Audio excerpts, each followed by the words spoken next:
The car hit the ditch at 6:17 in the morning on a Thursday. A dark gray 2023 Mercedes-Benz S580 with a cracked windshield and the front passenger wheel turned at the kind of angle that said the axle was done.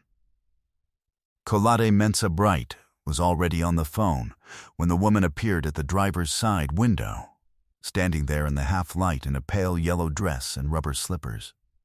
Her hands pressed flat together, her lips moving, not screaming, not waving for help. Praying, he watched her through the glass for 3 full seconds before he registered that she was not praying for herself. She was praying for him. He lowered the window. The morning air came in, cool harmattan dust, and something underneath it, palm oil from a fire, started early. She didn't flinch when the window came down. Her hands stayed folded. Her eyes stayed closed. She said one sentence, quiet and precise. And Colade, who had not been still in 17 years, who had not been surprised by anything since his wife's funeral, went completely quiet. He told people later that what she said was none of their business. But he remembered it every single morning for the next 14 months, the way a man remembers something that changes the direction of a life. Adaize Okafor was 41 years old and weighed 49 kilograms, which was 6 kilograms less than she had weighed 3 years ago, before her stall at Makola Market burned in the fire that nobody explained and nobody paid for. She had 3 children, Emmanuel, 14, Neka, 11, and Tunde, 7, who went to St. Francis Primary and Secondary School on Atabraka Road and ate once a day when things were going well, and once a day anyway when things were not, because Adaize was careful in a way that could not be taken from her. She wore the yellow dress because it was a Thursday, and on Thursdays she walked the 7 kilometers from her room on Asylum down to the corner of Farrar Avenue, where she sold boiled groundnuts from a metal bowl she had carried every day for 9 years. The dress was not new. She had bought it from a second-hand trader in Contamonto for 7 cedis in 2021, and she had washed it by hand every second day since then in the outdoor sink behind the compound, pressing out the wrinkles with a folded cloth when the iron ran dry. The dress was clean. It had been clean for 3 years. On her right wrist she wore a beaded bracelet, blue and white and yellow, that her mother had fastened there the morning she left Kumasi 22 years ago. "Don't take it off," her mother had told her. "Not until you have something better." Adaize had never found anything better, so it was still there, faded now, the elastic a little slack, but there. She had been walking to her corner when she saw the car go off the road at 6:17. She heard it first, the long shriek of tires on asphalt, and then a sound like a dropped metal bucket. She was the only person on that stretch of road at that hour. She ran to the car before she ran toward it, which is to say that she stopped, closed her eyes and said what she said, and then she went to the window. What she said was, "Lord, let the person in this car not be someone's grief. Not let them survive, not save them. Let them not be someone's grief." Colade was 58 years old, 84 kilograms, and had been awake since 3 a.m. reviewing quarterly reports for Mensa Bright Holdings in the back seat of a car he was not supposed to be driving himself.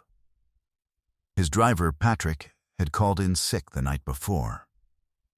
Colade had told him to rest and had driven himself, which was something he did every 3 or 4 months when the pressure built to a level he needed to outrun, alone, before sunrise, no security detail, no assistant, just the car and the road, and the feeling of being a person rather than a portfolio.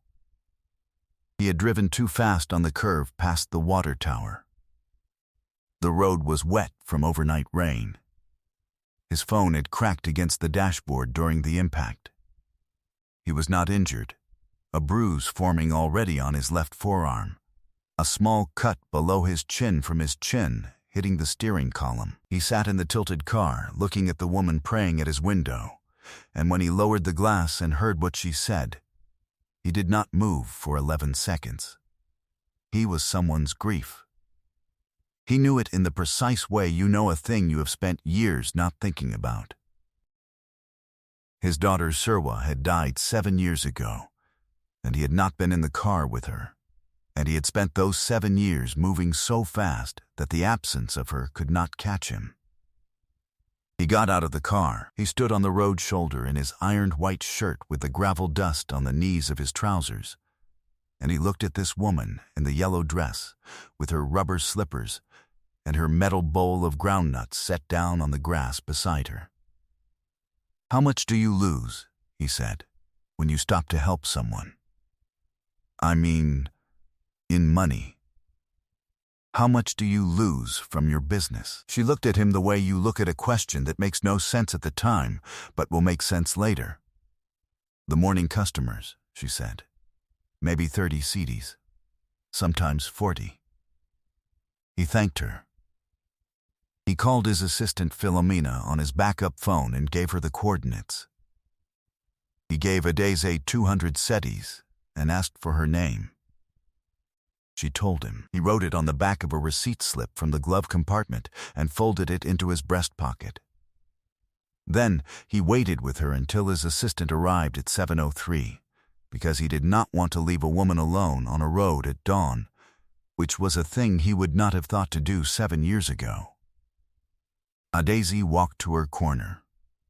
She sold 3.4 kilograms of groundnuts by 11 a.m. and walked back home. She did not think very much about the man in the wrecked car. She thought about Emmanuel's school fees, which were due on the 14th, and about the leak in the ceiling above Neka's mattress, and about whether the new generator fuel cost would make it impossible to fry plantains on Saturday. She had learned to think about what was in front of her. Everything else was a weight she had already weighed and set down. She had not set down the fact of the stall fire. It had happened on a dry February night in 2021. The whole western section of the Makola market, 22 stalls, 9 of them belonging to women who had built their livelihoods there over a combined total of 107 years. The official report said, electrical fault. The unofficial report was the kind of thing people said quietly, and then stopped saying when they found out who owned the property. Adeze had lost everything in that fire: the stall structure, the equipment, the stock, and the records she had kept in a green accounting book going back 11 years. Those records mattered because 3 years before the fire, she had entered into a supplier agreement with a cosmetics importer named Reginald Addison, who operated out of Osu Oxford Street. And Reginald Addison owed her 7,400 cedis in unpaid consignment returns that he had been deferring month by month with paperwork that made no legal sense, but that Adeze had not been able to afford a lawyer to untangle. After the fire, Reginald said the records were gone. He said this cheerfully and moved his operation to a new address. She had tried twice to recover the money without a lawyer. The first time, she went to Reginald's office on a Tuesday and waited on a wooden bench in the corridor outside his door for 2 hours and 14 minutes before a young man came out and said Mr. Addison was not available. The second time, she wrote him a letter, 4 pages in her precise handwriting, listing every consignment date, every delivery amount, every payment that had been deferred. She paid 3.80 cedis to have it photocopied at the business center on Olusegun Obasanjo Highway and delivered it in person to the front desk. A woman with a name tag that said Blessing received it without looking at Adeze's face. She looked at the envelope, then at her computer screen, then placed the envelope in a tray on her left. The tray was already full. Nobody ever called. Adeze had walked back to Asylum Down that afternoon through the kind of heat that sits on the back of your neck like a hand. The road shimmered from the Kwame Nkrumah Circle all the way to the roundabout at Asylum Down Junction.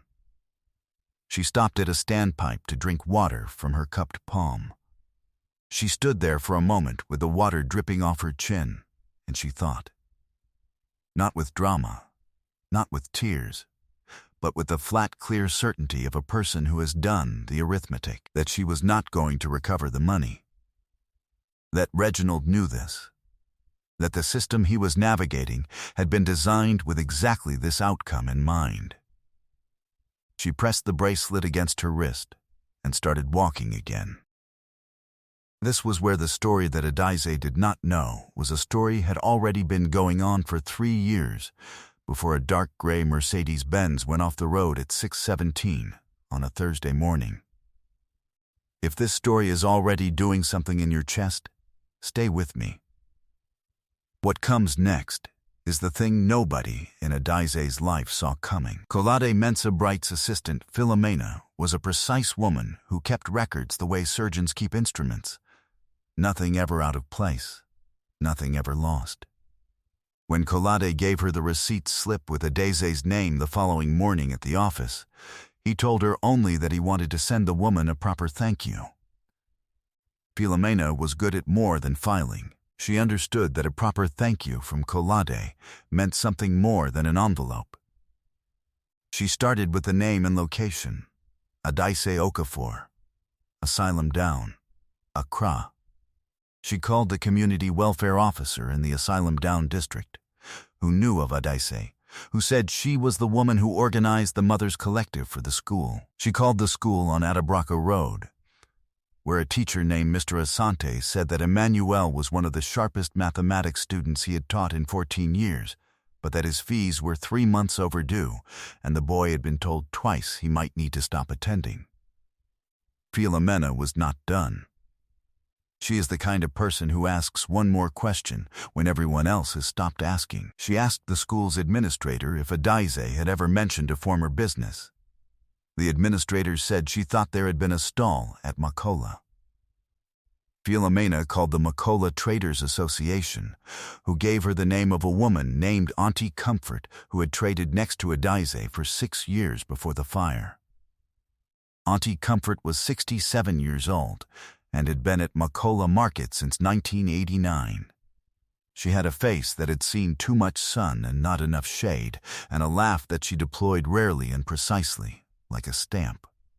She ran a tea table at the edge of the main market, 2 plastic tables, 6 plastic chairs, a kerosene stove, and a flask of ginger tea that she filled at 5 a.m. every morning and again at 11 a.m. because the first flask was always gone by then. She had known Adise since Adise first arrived at the market in 2009, thin and careful and carrying a green accounting book under her arm.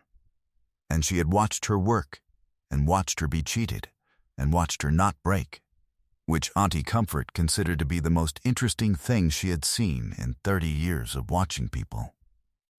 She had a memory like an envelope that had never been opened. She told Philomena about the fire. She told her about Reginald Addison.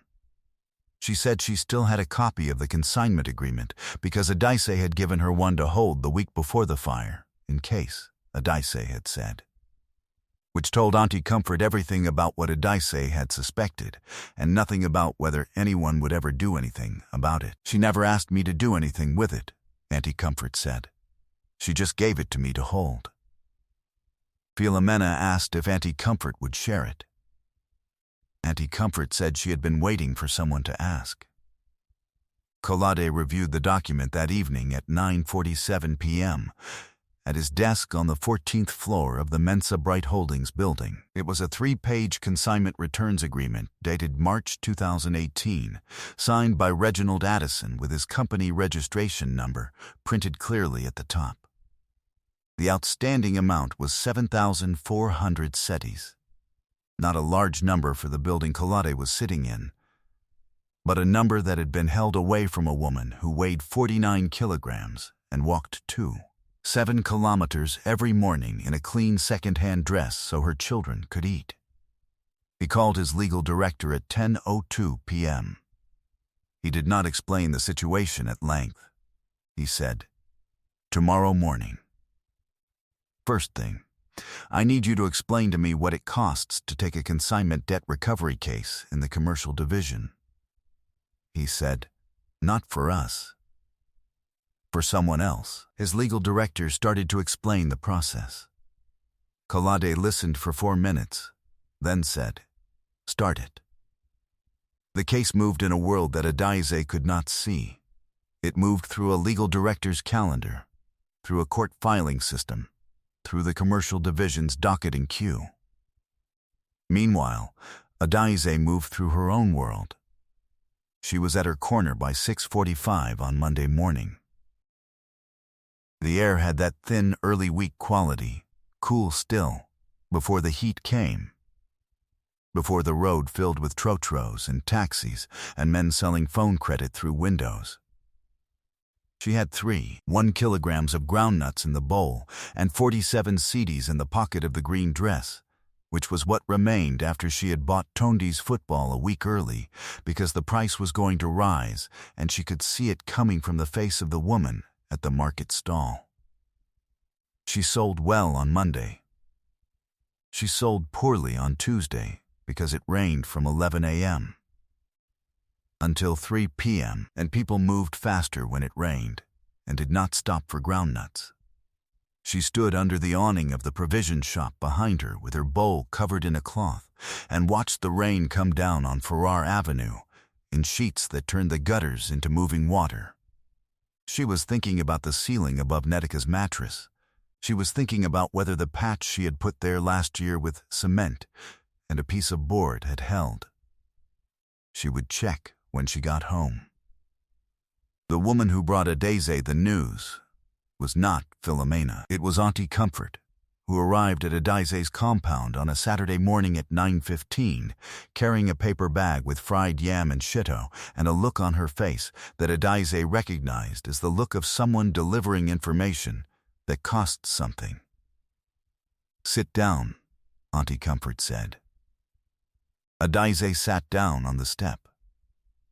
Someone has found the agreement, Auntie Comfort said. Someone is doing something about Reginald.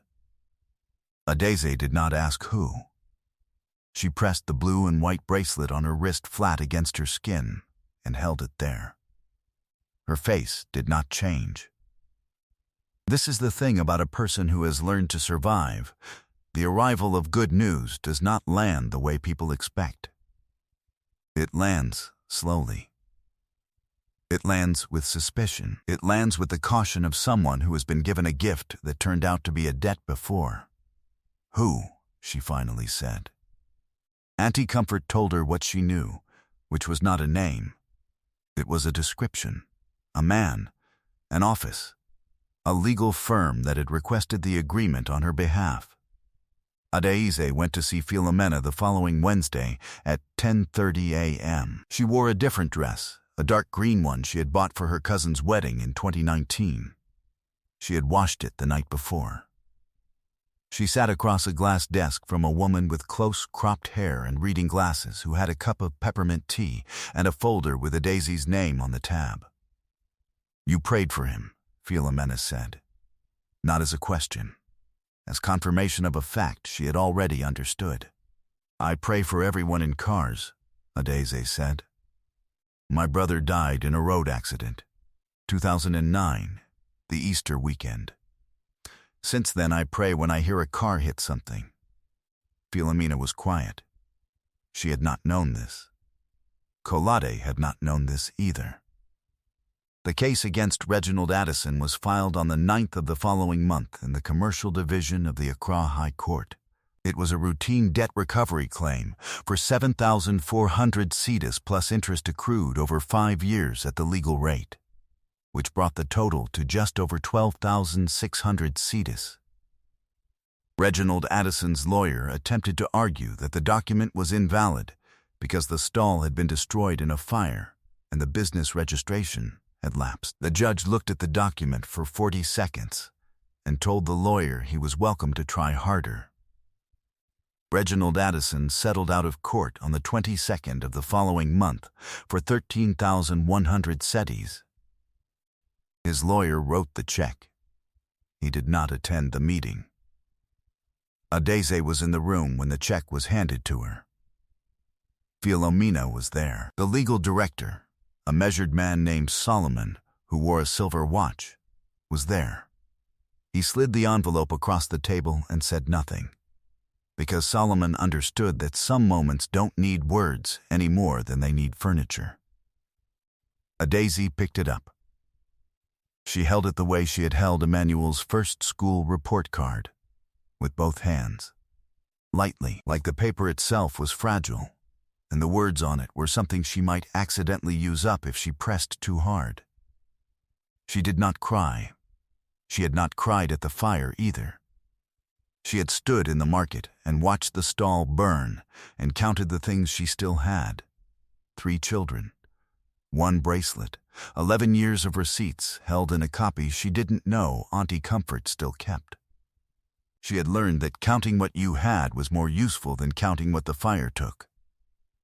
"I want to meet him," she said. The man from the car. Colade met her on a Tuesday, in a small conference room on the ground floor of the building, with a window that looked out onto Farrar Avenue. He was in a gray suit.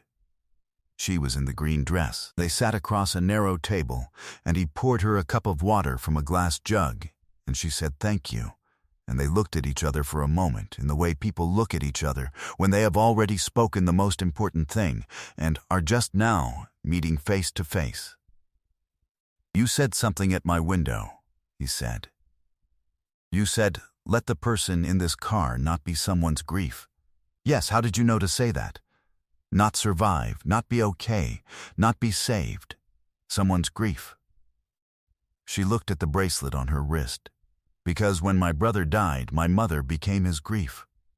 For a long time she was nothing else. I know what it looks like. I didn't want to see it again." Colade was quiet for long enough that the sound of Farrar Avenue came through the glass. A bus. 2 voices. Someone's phone. "My daughter died 7 years ago," he said. "I have been her grief. I did not know that was what it was called." He paid Emmanuel's school fees through the end of Form 3. He did not announce this. He told Philomena to handle it and to use the company education trust account, which processed payments to 73 schools in the Accra region without attribution. Emmanuel would not know where the money came from, and neither would the school. Colade had set up the trust after Serwa died, which was the only thing he had built in those 7 years that did not feel like moving fast enough to outrun something. He hired a contractor to fix the ceiling above Neka's mattress. He sent Philomena to inspect it. She came back and said the whole room needed waterproofing and 2 windows needed to be resealed. The work took 3 days. Adese was not home for most of it. She was at her corner on Farrar Avenue with her metal bowl. What Colade did not do, he did not rebuild her stall. Because she had not asked him to, and because he understood that a woman who had been counting coins for 3 years did not want someone to decide what her future looked like. He did not send her money each month. He did not set up a meeting with his properties team to offer her a new market unit. What he did, 6 months after the meeting in the conference room, a letter came from the Mokola Traders Association. It said that a commercial arbitration review had been completed regarding the February 2021 fire at the Western Market section.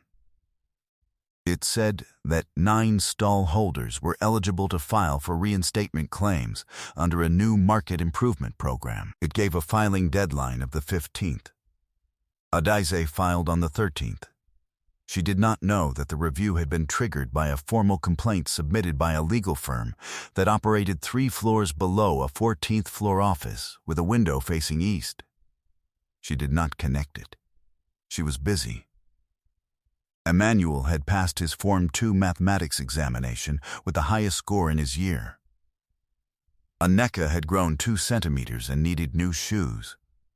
Tunde had asked for a football, which cost 23 cedis, and was waiting on the top shelf of the wardrobe for his birthday on the 3rd of next month. By the time the reinstatement was approved, Adese had saved enough from 4 months of careful work to purchase the first round of stock for a new stall. The unit she was assigned was 2 rows west of where the old one had stood. It was 3 square meters. It had a metal roof. She moved in on a Monday morning and spent 4 hours arranging the shelves the exact way she had arranged them 11 years ago. Because the 11 years were still in her hands, even when everything else had burned. Auntie Comfort came by at noon with a pot of light soup and 2 balls of bunku. They ate standing up because there were no chairs yet. "You know this didn't happen by accident," Auntie Comfort said. "I know," Adaisy said. "Do you know who?" Adaisy picked a piece of tilapia from the soup. "I know enough," she said. Reginald Addison closed his Osu Oxford Street office the following April. A business reporter from a Ghanaian news site wrote a short item about it, 4 paragraphs. No quotes. A mention that he had faced a commercial court ruling the previous year. Nobody shared the article. Nobody needed to. The market knew. Markets always know. There is a thing that happens to people who are treated as if they have nothing worth keeping. The world acts as though poverty is simple, as though the absence of money is also the absence of history, skill, record, network, and moral claim. It isn't. What Adaisy carried into every room, into every court document, into the metal bowl she set down on the grass at 6:17 on a Thursday morning, was a life's worth of evidence. She had paid into the world steadily and carefully, and without complaint, and the world had not receipted it. The receipts were still there. You cannot take what a person carries in their hands, not in the practical sense, not in the legal sense, not in the sense that actually matters. A woman who has run a business for 11 years still knows how to run a business. A woman who has fed 3 children on shrinking margins still knows how to make the numbers work. A woman who was praying for a stranger before she knew if she could help him, that woman does not suddenly run out of what she was made of. The world confuses what it can see with what exists. It sees the yellow dress and the rubber slippers. It sees the ground nuts in the metal bowl.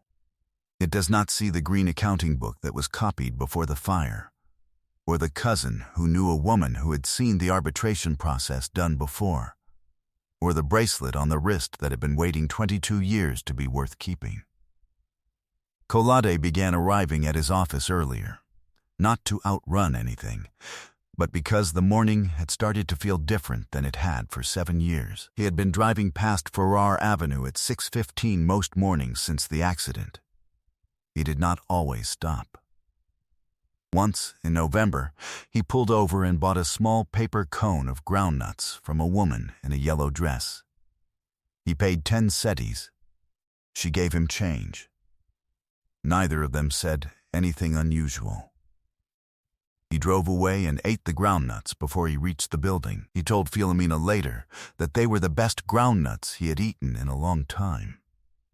She said she would pass it along. She did not. Some things are better when they stay where they happen.